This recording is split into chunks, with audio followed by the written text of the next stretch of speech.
One tool that we provide for you so that you can be successful at an online school is something called live chat. Live chat is what allows you to communicate with us, but in order to use it effectively, we are going to go over the guidelines that you need to know. So when should you use live chat? There are really only 4 main reasons. 1, when you have an academic question. 2, have a scheduled appointment for tutoring. 3, need a quiz, test, or exam unlocked. Or 4, if you need to request a retake. We'll talk about the retake guidelines in just a minute. All other questions should go to your on-site administrator. For example, you should talk to your on-site administrator if you have questions about class changes, if you have a question about your graduation plan, transcript, or GPA, if you're having technical difficulties, want to schedule a tutoring session, or if you have a special retake request that does not fit criteria. You might be wondering how you know if your request for a retake fits the criteria, so let's talk about that.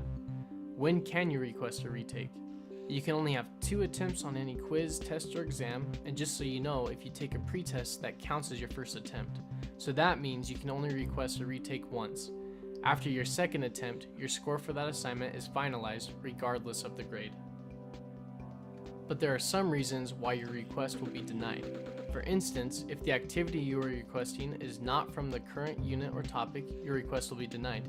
It will also be denied if you rush through your first attempt without really trying and thinking about what you are working on, or if you don't spend enough time in between your first and second attempt to study and understand what you missed.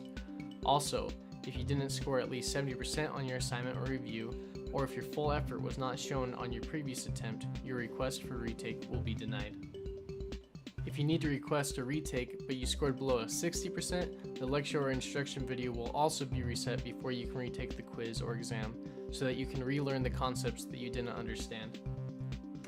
At the end of the course, you will have 1 week from the date you take the final exam to redo 5 low-scoring activities if you want to increase your score.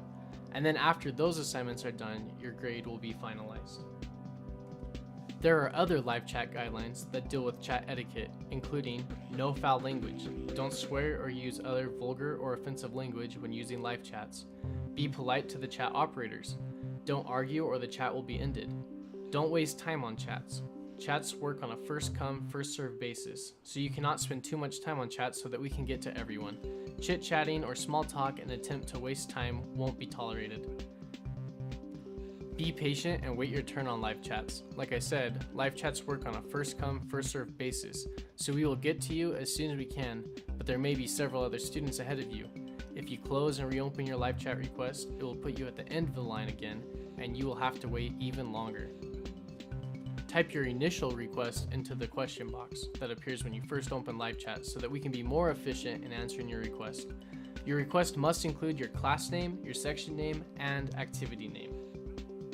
Chats are not meant to be a messenger where you can just waste time, so you need to be specific in your request. Once the activity is unlocked, end the chat by saying thank you.